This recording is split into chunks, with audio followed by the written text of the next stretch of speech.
नमस्कार दोस्तों, एक बार फिर से आपका स्वागत है भारत सिविल एकेडमी में। दोस्तों, मुझसे आप जैसे कई स्टूडेंट ने रिक्वेस्ट किया कि पीसीएस 2025 मेंस एग्ज़ाम आने वाला है। जो प्रीलिम्स में क्वालिफ़ाई किए हैं, उनको तैयारी करने के लिए कुछ मोटी-मोटी बातें एक गाइडेंस के रूप में मैं बताऊँ। देखिए, प्रीलिम्स के रिज़ल्ट और मेंस के बीच समय काफ़ी कम रहता है। चीज़ों को पढ़ने और रिवाइज़ करने के लिए बहुत कुछ रहता है। जब भी आप एग्ज़ाम की तैयारी कर रहे हैं, तो सिलेबस इसका इतना है कि आप पढ़ना चाहें तो बहुत कुछ है, लेकिन अपने आप को कैसे कम पढ़कर और मैक्सिमम मार्क्स हम ला सकते हैं, इस वीडियो में मैं आपको यही बताऊँगा।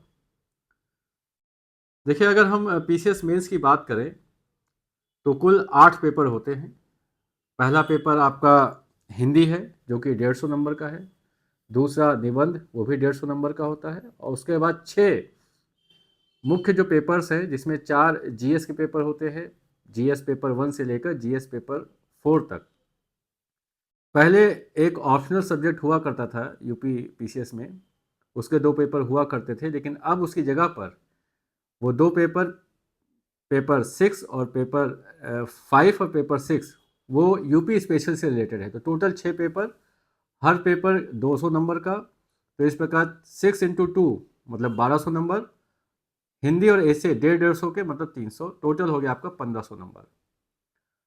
अब अगर आप देखिए तो इसमें पढ़ने के लिए हर एक जो टॉपिक है, जीएस का सेक्शन है, उसमें पढ़ने के लिए बहुत कुछ है।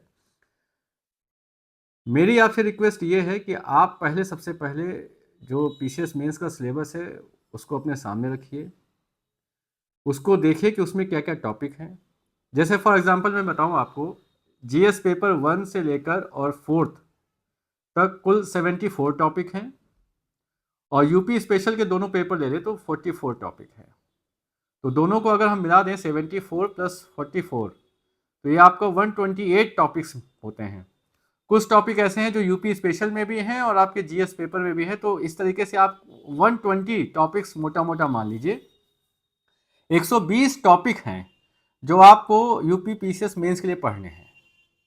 आप एक काम करिए, पहले तो हमको ये पता नहीं था, हम सिंपली क्या करते हैं, पॉलिटी उठाए एक सिरे से और दूसरे सिरे तक खत्म कर दे और हम कहते हैं सिलेबस खत्म हो गया। हिस्ट्री उठाया, एक टॉपिक से खत्म शुरू किए, दूसरे टॉपिक पे खत्म कर दे, कहते सिलेबस खत्म हो गया। इसी प्रकार अन्य सब्जेक्ट के लिए भी हम लोग करते हैं, और हमको ये पता ही नहीं रहता है कि हम क्या क्या हमारा तैयार है और क्या क्या नहीं तैयार है। एग्जामिनेशन हॉल में वैसे ही आपको जितनी चीज़ें पढ़े होते हैं उसका 20-30% ही याद रहता है, और उस 20-30% को रिकॉल करके उस कम समय में आपको आंसर फ्रेमिंग करते हुए लिखना अपने आप में बहुत डिफिकल्ट टास्क होता है। तो मेरी पहली रिक्वेस्ट ये है कि आप जो 120 टॉपिक हैं, अब आप 120 टॉपिक में आप क्या करिए कि एक एक टॉपिक अगर आप देखें तो कम से कम 2 से ढाई महीने का समय रहता है आपके पास मेंस के लिए मिनिमम। और 2 से ढाई महीने का मतलब है आपके पास 150 दिन कम से कम हो गए। अगर आप हर दिन 2 टॉपिक को भी कवर करें, तो आपका आराम से ये मेंस से पहले सारे टॉपिक कवर हो सकते हैं। हर एक टॉपिक को कवर जब आप कर रहे हैं, तो उसको आप पढ़िए पहले। उसको एक आंसर राइटिंग के लिए आप उसको 2 पेजेस में या ढाई पेजेस में बुलेट फॉर्म में हेडिंग वाइज आप अपने जो भी आपने पढ़ा है उसका आप लिख लीजिए। जैसे फॉर एग्जांपल की बात हम कर रहे हैं, एक एक एग्जांपल लेते हैं कि जैसे पेपर 1 का एक टॉपिक है कि आधुनिक भारत इतिहास 1757 से लेकर 1947, 1757 से और 1947 के बीच की जो महत्वपूर्ण घटनाएं हैं, व्यक्तित्व है और मुद्दे, कौन से इंपॉर्टेंट इवेंट हुए हैं 1757 से लेकर 1947, कौन से इंपॉर्टेंट पर्सनालिटीज हैं और क्या इशू रहे हैं। आपने इस टॉपिक को उठाया एक दिन, और वो सारे आपने इंपॉर्टेंट इवेंट देखे, इश्यूज देखे, पर्सनालिटीज देखी, और फिर आपने एक बुलेट फॉर्म में पॉइंट वाइज आपने उसको 1, 2 या ढाई पेज में लिख लिया। अब इसका फायदा क्या होगा आपको, आप एक दिन में एक टॉपिक या 2 टॉपिक आराम से खत्म कर लेंगे, उसकी आंसर राइटिंग भी कर लेंगे, उसकी फ्रेमिंग भी कर लेंगे, और आपके पास एक समरी के फॉर्म में शीट तैयार हो जाएगी। अब लास्ट टाइम पे आपको रिवीजन करने में बड़ी आसानी रहेगी। आपके पास 200-250 शीट्स रहेंगी जिसे आप आसानी से एक दिन में रिवाइज कर सकते हैं। और वो एक दिन में जब आप रिवाइज करेंगे तो पेपर 1, 2, 3 जितने भी पेपर्स हैं उस सबको आप रिवाइज कर लेंगे। होता क्या है कि हम पढ़ते रहते हैं, सब कुछ समझ में भी आता रहता है, लेकिन लास्ट मोमेंट पे आप रिवाइज नहीं कर पाते क्योंकि इतनी सारी चीज़ें रहती हैं और फिर एग्जामिनेशन हॉल में आपको चीज़ें रिकॉल नहीं हो पाती हैं।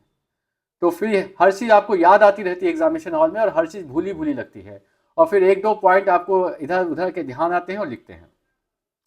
तो पहला मेरा रिक्वेस्ट आपसे यही है कि पहले आप अपने आप सिलेबस देखें, क्योंकि हम अक्सर क्या करते हैं, हम बुक पढ़ते हैं, हम सिलेबस नहीं पढ़ते हैं। बुक मत पढ़िए, अपना सिलेबस पढ़िए, सिलेबस के अकॉर्डिंग आप टॉपिक पढ़िए, उस टॉपिक को पढ़ने के बाद आप उसका आंसर राइटिंग बुलेट फॉर्म में करिए ताकि आपके दिमाग में ये चीज़ें रहें।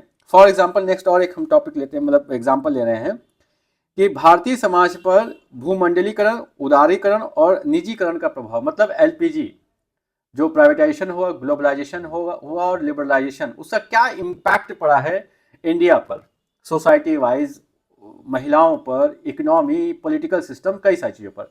अब इस टॉपिक को आपने उठाया, आपने इसको पढ़ा और उसके बाद इसको बुलेट फॉर्म में एक या दो शीट में इसको आपने बना लिया, तैयार हो लिया।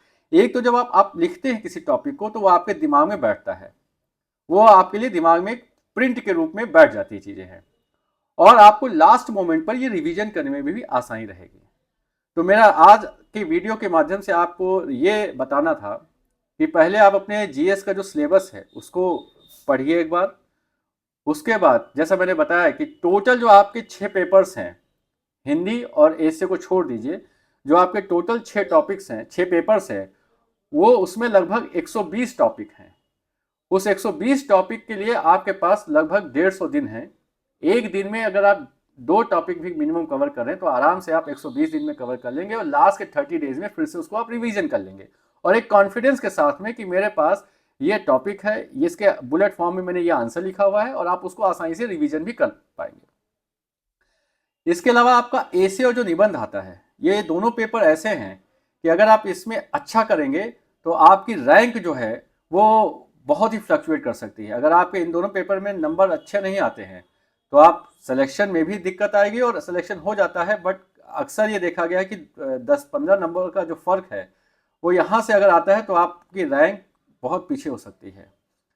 एसे में भी आप देखेंगे तो यूपी के लिए जो है वो 3 सेक्शन में एसे आता है, ए बी सी, और हर सेक्शन के 3 टॉपिक हैं, तो टोटल 9 टॉपिक हैं जहां से आपका एसे बनता है।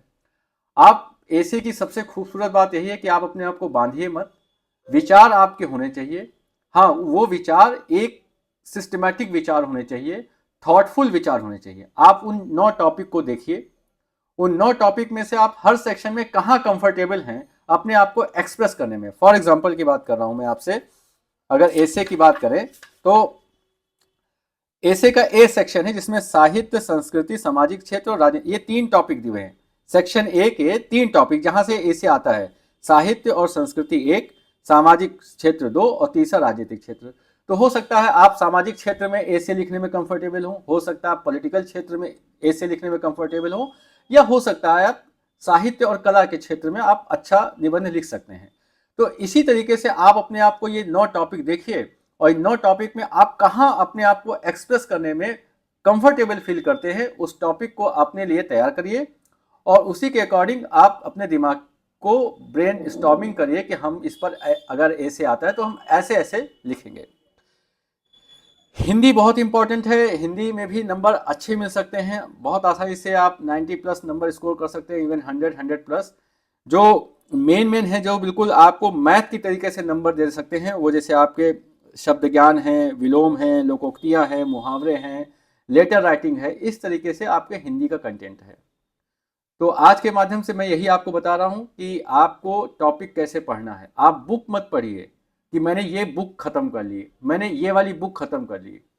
मैं फिर से कह रहा हूँ, आप अपना सिलेबस सामने रखिए और टॉपिक वाइज अपना आप सिलेबस कंप्लीट करिए। मैं धीरे धीरे अब अगले जो लेक्चर्स होंगे, वीडियोस होंगे, उसमें हर एक जीएस के सेक्शंस का एक एक टॉपिक पर डे आपको कवर करा के कि आपको इसमें क्या क्या चीज़ें, मोटी मोटी बातें ध्यान रखनी है और आपके आंसर में ये बात आनी चाहिए और आपको आंसर राइटिंग करनी कैसे है, ये बहुत इंपॉर्टेंट है। जो नेक्स्ट लेक्चर में मैं वीडियो में कवर करूंगा, आंसर सभी को पता रहता है।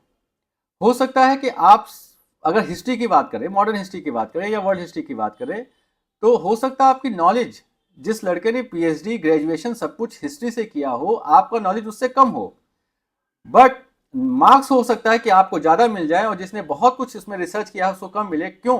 क्योंकि उस लिमिटेड टाइम फ्रेम में, आप लिमिटेड स्पेस में कितना अच्छा एक्सप्रेस कर पा रहे हैं, कितना अच्छे से आप जो है, क्योंकि जो एग्जामिनर है वो आपको नहीं जानता है, वो आपकी राइटिंग स्किल के माध्यम से आपकी पर्सनालिटी को चेक कर रहा होता है।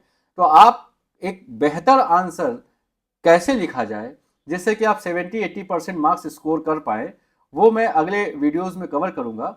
और टॉपिक भी हर एक वीडियो में जीएस का एक एक टॉपिक में कवर करूंगा, ताकि 120 डेज में आपका पूरा जीएस कंप्लीट हो सके और आप एक बेहतर आंसर लिख सके। आज का वीडियो आपको ध्यान से सुनने के लिए आपको बहुत बहुत धन्यवाद। उम्मीद करता हूं कि ये वीडियो आपके लिए फ्रूटफुल रहेगा। आपको कोई भी डाउट आता है, कोई भी क्वेरी होती है, आप कमेंट सेक्शन में जाकर उस पर लिख सकते हैं। और my best wishes to all those student who are preparing for PCS 2015 mains. बाकी आपको कहीं भी कोई डाउट होता है, my YouTube channel is always open for you. Thank you so much.